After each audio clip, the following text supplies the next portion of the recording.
তারপর first tense যদি আমরা খেয়াল করি, অতীতে কোনো ঘটনা হলে আমরা জানি সেটা হচ্ছে ফার্স্ট ইনডিফিনিট। এখানে কতগুলো শব্দ আছে যেগুলো আমরা দেখলে আমরা বলবো যেগুলো ফার্স্ট ইনডিফিনিট টেন্স, সেগুলো হচ্ছে ago, previous day, before last day, yesterday, last week, long ago বা লাস্ট মান্থ, এগুলো যদি থাকে, লাস্ট সেঞ্চুরিও থাকলে। 3 নম্বর বলতেছে প্রেজেন্ট পারফেক্ট টেন্সে যদি আফটারের পূর্বে এবং বিফোরের পরে ফার্স্ট ইনডিফিনিট টেন্স। এটা আমরা আগে বলছি যে মানে টেন্সের অধ্যায়ে আমরা বলছি যে প্রেজেন্ট পারফেক্ট টেন্সে যদি আমরা সিন্স এবং মানে বিফোর এবং আফটার এই দুইটার মধ্যে যদি আমরা খেয়াল করে দেখি যে কখন আমরা ফার্স্ট ইনডিফিনিট টেন্স হবে, মানে আমরা এটা টেন্স অধ্যায়ে আলোচনা করছি, ওইখানে আপনারা ভালোভাবে দেখে নেবেন যে পারফেক্ট টেন্সের ক্ষেত্রে আমরা এই বিফোর এবং আফটার দুইটা ইউজ করি এবং দুইটা সেন্টেন্স থাকে, একটা প্রেজেন্ট পারফেক্ট, একটা ফার্স্ট পারফেক্ট টেন্স হবে আর একটা হবে ফার্স্ট ইনডিফিনিট। এখানে মানে ফার্স্ট পারফেক্ট টেন্সটা মানে আফটারের আগে বসাবো না পরে বসাবো সেটা আমরা বলতেছি। মনে রাখতে হবে বিফোর শব্দের অর্থ পূর্বে, তাই পূর্বে আমরা পারফেক্ট টেন্স বসাবো, আর আফটার শব্দের অর্থ পরে, তাই আমরা পরে পারফেক্ট টেন্স বসাবো। 4 নম্বর বলতেছে বিফোর এবং আফটার দ্বারা যুক্ত অতীতে মানে সংগঠিত দুটি কাজের মধ্যে যে কাজটি দীর্ঘ সময় ধরে চলছিল সেটা ফার্স্ট পারফেক্ট কন্টিনিউয়াস হবে, কিন্তু দ্বিতীয়টা হবে ফার্স্ট ইনডিফিনিট। হ্যাঁ, সেটা আমরা বলছি যে দুইটা কাজ যদি অতীতে হয়ে থাকে তাহলে কোনটাকে আমরা মানে ফার্স্ট পারফেক্ট কন্টিনিউয়াস দেবো আর কোনটাকে আমরা ফার্স্ট ইনডিফিনিট দেবো। মনে রাখতে হবে যে কাজটা দীর্ঘ সময় ধরে চলতেছে সেটা হচ্ছে ফার্স্ট পারফেক্ট কন্টিনিউয়াস, আর যেটা অল্প সময় চলছে সেটাকে ফার্স্ট ইনডিফিনিট দেবো, কারণ এখানে দুইটা সেন্টেন্স থাকবে। বিফোর এর পূর্বে আফটারের পরে ফার্স্ট পারফেক্ট কন্টিনিউয়াস। হ্যাঁ, আমরা একটু আগে বললাম যে এইটাই যে বিফোর এবং আফটার যদি আমরা বলি তাহলে বিফোর শব্দ তো পূর্বে, তাহলে পূর্বে আমরা ফার্স্ট পারফেক্ট কন্টিনিউয়াস দেবো বা ফার্স্ট পারফেক্ট দেবো, যেটা একই কথা। আর আফটারের পরে পারফেক্ট টেন্স হবে, আফটারের পরে ফার্স্ট পারফেক্ট কন্টিনিউয়াসও হবে। 5 নম্বর বলতেছে অতীতে সংগঠিত দুইটি কাজ এস ওন এস দ্বারা যুক্ত হলে মানে ক্লজে ফার্স্ট ইনডিফিনিট। সোজা কথা, এস ওন এস দ্বারা যদি যুক্ত হয় তাহলে দুইটা সেন্টেন্সেই ফার্স্ট ইনডিফিনিট দিয়ে দেবো। এটা আমরা চেঞ্জিং সেন্টেন্স পড়েছি নবম দশম শ্রেণীতে। রুল 6 দিয়ে আছে সিন্স দ্বারা যুক্ত দুটি ক্লজ এর প্রথমটি প্রেজেন্ট ইনডিফিনিট বা প্রেজেন্ট পারফেক্ট টেন্স হলে দ্বিতীয়টা বা ফার্স্ট ইনডিফিনিট। সহজ কথা, যদি সিন্স দ্বারা দুইটা সেন্টেন্স যুক্ত থাকে তাহলে যদি একটা যদি প্রেজেন্ট টেন্সে থাকে সেটা প্রেজেন্ট টেন্সে যে কোনো টেন্সে থাকুক, অপরটা বা ফার্স্ট ইনডিফিনিট।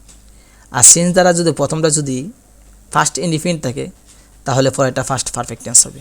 এটা মনে রাখতে চলবে। 7 নম্বর বলছে যে অতীতে যদি দুটি ঘটনা থাকে এবং এখানে যদি ওয়াইল দ্বারা যুক্ত থাকে তাহলে মনে রাখতে হবে যেখানে ওয়াইল আছে সেখানে কন্টিনিউয়াস আছে। তাহলে ওয়াইল দ্বারা যদি দুইটা সেন্টেন্স যুক্ত থাকে তাহলে ওয়াইলের সাথে যে যুক্ত সেন্টেন্সে থাকবে ওইটাকে আমরা ফার্স্ট কন্টিনিউয়াস টেন্স দেবো আর অপরটাকে আমরা ফার্স্ট ইনডিফিনিট দেবো। 8 নম্বর বলছে যে ওয়ান দ্বারা যুক্ত অতীতে দুইটি ঘটনার মধ্যে যে কাজটা পূর্বে হবে সেটা ফার্স্ট পারফেক্ট টেন্স, ওয়ান দ্বারা যুক্ত হলে, আর যেটা পরে হবে সেটা হচ্ছে ফার্স্ট ইনডিফিনিট। সেটা আমরা আগেও বলছি যে সিন্স বা বিফোর এগুলোর ক্ষেত্রে আমরা বলছি যে ওয়ান দ্বারা যে কাজটা আগে হবে সেটা হবে ফার্স্ট পারফেক্ট টেন্স, আর যেটা পরে হবে সেটা হচ্ছে ফার্স্ট ইনডিফিনিট। নোট, পূর্বে সংগঠিত ওয়ানযুক্ত ক্লজটি ফার্স্ট পারফেক্ট টেন্স, অর্থাৎ ওয়ানযুক্ত ক্লজটাই হবে মানে ফার্স্ট পারফেক্ট টেন্স। 9 নম্বর বলতেছে ওয়ান দ্বারা যুক্ত অতীতে দুটি কাজ একই সাথে হলে ফার্স্ট ইনডিফিনিট টেন্স হবে, অর্থাৎ ওয়ান দ্বারা যুক্ত দুইটা কাজ একসাথে হইতেছে তাহলে আমরা ফার্স্ট ইনডিফিনিট টেন্স দেবো। 10 নম্বর বলতেছে অতীতে সংগঠিত একটি কাজ শেষ হওয়ার পর আরেকটা কাজ শুরু হলে আমরা till, until, now, that, as soon as এগুলোর দ্বারা যুক্ত ক্লজটি প্রেজেন্ট পারফেক্ট টেন্স এবং দ্বিতীয়টি আমরা ফার্স্ট ইনডিফিনিট টেন্স দেবো। মনে রাখতে হবে এখানে যে এইটাই যে একটা ফার্স্ট পারফেক্ট টেন্স হলে আরেকটা ফার্স্ট ইনডিফিনিট টেন্স হবে সেটাই বলছে, আর এখানে আমাদের ওই টিল, আনটিল, নাও, দ্যাট এগুলো আমরা থাকবে। 11 নম্বর বলতেছে যে আনরিয়েল ফার্স্টের ক্ষেত্রে অ্যাজ ইফ বা অ্যাজ দো যদি থাকে, সেটাও আমরা নবম দশম পড়েছি যে এসএসসিতে আমরা পড়েছি, সেটা হচ্ছে গিয়ে যে কমপ্লিটিং সেন্টেন্স আমরা পড়েছি যে অ্যাজ ইফ বা অ্যাজ দো যদি থাকে তাহলে অ্যাজ ইফ অ্যাজ দো এর প্রথম অংশ যদি প্রেজেন্টে থাকে পরের অংশ থাকবে ফার্স্ট ইনডিফিনিট। প্রথম অংশ প্রেজেন্ট বলতে প্রেজেন্ট ইনডিফিনিট, প্রেজেন্ট পারফেক্ট যেটাই থাকুক, অ্যাজ ইফ অ্যাজ দো এর প্রথম অংশ প্রেজেন্ট ইনডিফিনিট, পরের অংশ ফার্স্ট ইনডিফিনিট, আর প্রথম অংশ যদি ফার্স্ট ইনডিফিনিট থাকে তাহলে পরের অংশ ফার্স্ট পারফেক্ট টেন্স হবে। সেটা আমরা কমপ্লিটিং সেন্টেন্সে আমরা নবম দশম শ্রেণীতে যখন ছিলাম তখন আমরা এগুলো উপরে আলোচনা করেছি। তো এখানে মনে রাখতে হবে যে জিনিসটা আমাদের খুবই ইম্পর্টেন্ট সেটা হচ্ছে যে as if by as though এর পরে যদি সাবজেক্টের পরে যদি বি ভার্ব থাকে, মানে আমরা যদি অ্যাজ দো অ্যাজ ইফের পরে যদি আমরা বি ভার্ব দিতে চাই তাহলে এখানে am is are was were যেগুলো আছে বি ভার্ব, এই বি ভার্ব যদি আমরা দিতে চাই তাহলে সবসময় ওয়ার দিব, অন্যগুলো দিব না, সবসময় ওয়ার দিব। 12 নম্বরে বলতেছে যে আনরিয়েল ফার্স্ট টেন্সের ক্ষেত্রে উড রেদার বা উড সোনা যদি থাকে তাহলে ফার্স্ট ইনডিফিনিট টেন্স হয়, সেটা আমাদের খেয়াল রাখতে হবে। মনে রাখতে হবে এটা মনে রাখার সহজ একটা টেকনিক হচ্ছে কি যে আমরা জানি উইল হচ্ছে প্রেজেন্টে, আর উড যদি আমরা ফার্স্ট ধরি তাহলে আমরা জানি ক্যানের ফার্স্ট কুড, উইলের ফার্স্ট উড, আর এগুলো হচ্ছে উড সাধারণত ফার্স্ট ইনডিফিনিটের ক্ষেত্রেই বসে, এগুলো কমপ্লিটিং সেন্টেন্স আমরা পড়েছি। সো 13 নম্বর বলতেছে যে it is time, it is high time, I wish, I fancy এগুলো যদি থাকে তাহলে সহজ ভাষায় ইট ইজ টাইম বা ইট ইজ হাই টাইম থাকলে আমরা পরের অংশ আমরা দেবো ফার্স্ট ইনডিফিনিট দেব। কিন্তু মনে রাখতে হবে ইট ওয়াজ টাইম বা ইট ওয়াজ হাই টাইম যদি থাকে তাহলে পরের অংশ ফার্স্ট পারফেক্ট দেব।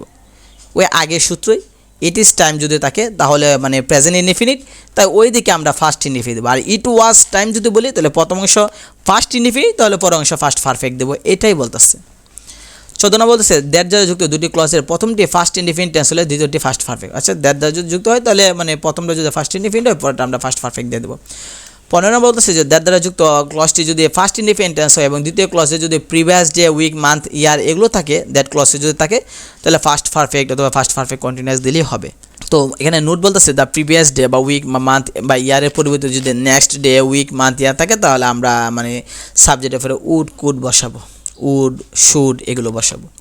16 নম্বর বলতেছে যে যদি নো সোনার, আর আমরা যদি জানি যে নো সোনার দেন বা স্কার্সলি ওয়েন অথবা হার্ডলি ওয়েন অথবা বিফোর এগুলো যদি থাকে তাহলে আমরা জানি যে নো সোনার বা স্কার্সলি বা হার্ডলি এটার সাথে মানে প্রথম অংশটা ফার্স্ট পারফেক্ট হবে, পরের অংশ ফার্স্ট ইনডিফিনিট হবে।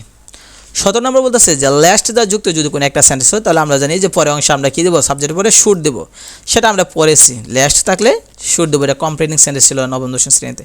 18 নম্বর বলতেছে যে অতীতে একটি কাজ শুরু হয়ে দীর্ঘ সময় ধরে চলছিল তাহলে বোঝালে ফার্স্ট পারফেক্ট কন্টিনিউয়াস টেন্স হবে। ফার্স্ট পারফেক্ট কন্টিনিউয়াস টেন্সে অবশ্যই সমষ্টিগত সময় একটা ধারণা মানে উল্লেখ থাকবে কি সেটা বলতেছে। ওয়ান দ্বারা যুক্ত অতীতে সংঘটিত দুটি কাজের মধ্যে যে কাজটি দীর্ঘ সময় চলবে সেটা হচ্ছে ফার্স্ট পারফেক্ট কন্টিনিউয়াস, আর ওটা ফার্স্ট ইনডিফিনিট। মনে রাখতে হবে যে দুইটা কাজ যদি অতীত হয় তাহলে যে কাজটা দীর্ঘ সময় সেটা ফার্স্ট পারফেক্ট বা ফার্স্ট পারফেক্ট কন্টিনিউয়াস, যেটা আপনি বলেন যে আমরা জানি যে কাজটা আগে হবে সেটা হচ্ছে ফার্স্ট পারফেক্ট, আর যে কাজটা দীর্ঘ সময় চলবে সেটা হচ্ছে ফার্স্ট পারফেক্ট কন্টিনিউয়াস, কারণ কন্টিনিউয়াস আমাদের সময় চলমান থাকবে, আর অপরটা কী থাকবে ফার্স্ট ইনডিফিনিট।